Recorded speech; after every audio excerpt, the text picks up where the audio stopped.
Hey gang, Uncle Todd and Sonny here, and we're looking at episode 4 of Agatha All Along. Picking up from the end of the last episode with Sharon's unfortunate passing, they are working on burying her. Alice tells Lily and Jen that actually her mother didn't die on the road. She died in a hotel fire. Then why is she on the road? Well, she was said that her mother told her the road would save her herself. That's why she's there. After the burial, in which a teen puts some baby's breath on the grave, they have an argument about going on. They need a full coven. They need 4 witches. They need a green witch. Well, Agatha's kind of, we don't really need that, but they're insistent, so what are they going to do? Well, Teen suggests maybe couldn't they just summon a green witch? Why, yes they can. It's a little tricky, but it might work. So they make an outline of a person in the leaves of the road, cast the spell, and wait. And then a hand comes up out of Sharon's grave, followed by the rest of the body, of course. It's all, kind of crooked man-like, and then it all straightens out. And who should it be but Rio Vidal? Oh, and she's not a green witch, as she informs him. She's the green witch. And she joins them, although they're a little unsure of her, because she seems kind of not all there. As only Aubrey Plaza can play. Well, going down the road, they come upon a funky looking little 70s house. Oh, Alice is like, nope, I'm done. Turns around to go the other way and walks right back into the path to the funky house. So they got to go in. This is obviously going to be Alice's test.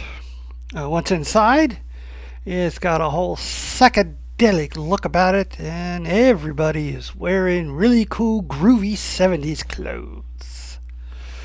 The weird shades, and everybody's got low-cut blouses, just all kinds of stuff. You got glam looks and hippie looks, and I'm not sure what else it is. Disco looks, I think, at one point. And they start to look for a clue. Like a riddle, like in the last house. And while they're looking, Vidal and Agatha end up in a control room overlooking the main living room area. And they start to talk. It's obvious they have known each other for a long time, under better circumstances. And then Agatha tricks her into revealing something about herself, which she broadcasts, because there's a mic, to the rest outside the control booth. Basically, the part where Vidal says she's waiting to have them all die, and then she can collect. Oh, Agatha's like, hey, I'm not that kind of witch anymore. This is my coven you're talking about. The only problem is Agatha's horrible at lying like that, and she sounds like she's acting. Anyways, Teen finds a record that says play me, so he plays it. Only it's playing backwards. Like back masking. That whole satanic panic thing? And their test has begun. At which point, Lily starts to burn. Very painfully. Smoke's coming off her. So Alice grabs Vidal's dagger and puts a ring of protection around Lily. And then she ends up having to do the same for Jen, because she has the same thing happen to her. And there's a bunch of argument about how they're going to pass this test when something throws Teen through the control booth window. He thinks it's part of the curse. Turns out that Agatha, or no, Jen and Lily both have a mark on their shoulder. So does Alice. Alice was born with it. Her mother had it. She's under a generational curse, and now the others are being cursed with the same thing. And then Agatha figures out what they have to do is sing Alice's mother's version of the Ballad of the Witch's Road, the rock and roll version with different lyrics. Alice doesn't want to do it. Well, they're all going to die if they don't. So Vidal gets on the drums, Alice gets on the piano, and Teen grabs a guitar. He can kind of play, and Lily grabs some not castanets, or some kind of a 14th century thing that she can play, and Agatha starts to sing. Only she gets hit with the curse at the same time, so she's in a lot of pain, and she's giving it that rock and roll growl from the pain. And throughout the song, Lily's instrument keeps changing. Goes to a triangle, and then maracas. But as they get into it, the house starts to catch on fire around them. And then the demon appears. The demon that has followed Alice all this time. And Alice sings even harder. And the demon starts to catch on fire. And he jumps on top of her to stop her. And they're both burning. And then Alice finishes the song in a great rock and roll growl. And the demon disappears. The fire disappears. And the grand piano opens up. That's the exit. Unfortunately, Teen passes out. Well, they grab him and bring him down to the exit, and they're back out on the road when they examine him, and he's got a really big shard of glass from the control booth window he went through stuck in his side. He's been bleeding out this whole time. Well, they remove it. Jen gets some water, puts it in the moonlight, does an incantation, pours it on Teen's wound, and it washes away. Now they just have to wait to see if it was soon enough or if he's bled too much. So they're all sitting around. Agatha is actually watching Teen. She's rather concerned. Anyway, they start comparing battle scars. I got this from a vampire. And all those kinds of things. And Teen wakes up, and he asks Agatha if she put the sigil on him. She says no, but then even if she did, she wouldn't know. He asks how it can be removed. She's like, it can't. When it's no longer useful, it's destroyed. And then he asks her what happened to her son Nicholas.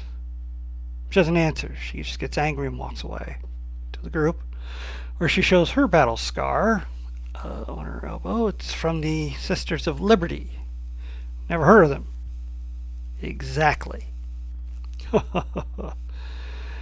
Then Vidal says she has a scar.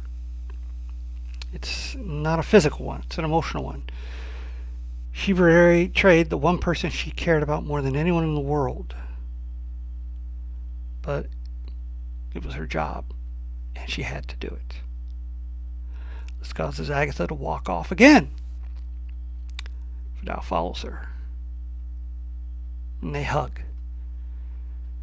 And then, just as Agatha is about to go in for the kiss, Vidal says, the teen is not Nicholas. Or no, the boy is not yours. Now that could mean he's not Nicholas, or that she will have to give him up at some point. Whichever the case, it stops the very emotional moment they were about to have. And we're left on this cliffhanger with Agatha walking away from her. I'm really liking this series. It's different from anything Marvel's put out. And I like the stuff that's different. You can keep the Hawkeye and the Falcon and Winter Soldier. Give me WandaVision, Loki, She-Hulk, and Agatha all along. That's the kind of stuff I get into. I know a lot of people are saying that sucks, but I like it. It's interesting. It's funny. And I've been a fan of Catherine Hahn since Crossing Jordan. Anyway, really good episode. I like the addition now, officially, of Audrey Plaza. She's gives a good dynamic to the rest, as they can't trust her, they can't trust Agatha, but they've all got to work together. Wondering who's going to be next? I'm thinking it's probably going to be Lily that's going to be tested next. I'm not sure if Agatha, of course, will be kept till the end, so probably Lily, then maybe Vidal, I don't know. But yeah, really good episode. A lot of intrigue as they keep the mystery of who Teen is. I don't think he's Nicholas. If he's anyone, he's Billy. Or he could be someone we don't know. And I'm pretty much convinced at this point that Vidal is not a green witch. She is death. She came up through Sharon's grave. That says to me she needed that death as a portal to get through. Just like my wife said last episode. That was how it was going to play out. She's very astute on these things. And I'm tending to agree with her that, yeah, I think Vidal is death. She had a relationship with Agatha, and she's the one that took Nicholas to Mephisto. Now, my wife had another interesting theory. Perhaps, much like in the way with Wanda, Agatha didn't trade her son for the Darkhold. She got a hold of it in order to try and save her son, like Wanda did to find her two boys in one of the alternate dimensions. That's what I think. That's what she thinks, and I'm kind of thinking, yeah, I think that's what's going to happen, or that's what did happen.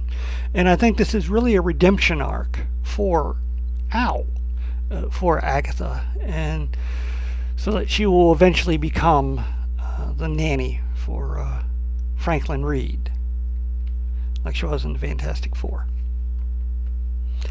Hopefully this doesn't mean that Nicholas becomes one of their enemies, but you don't know.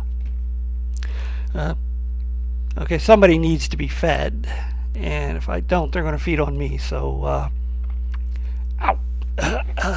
please hit like, share, and subscribe, and I'll see you next time.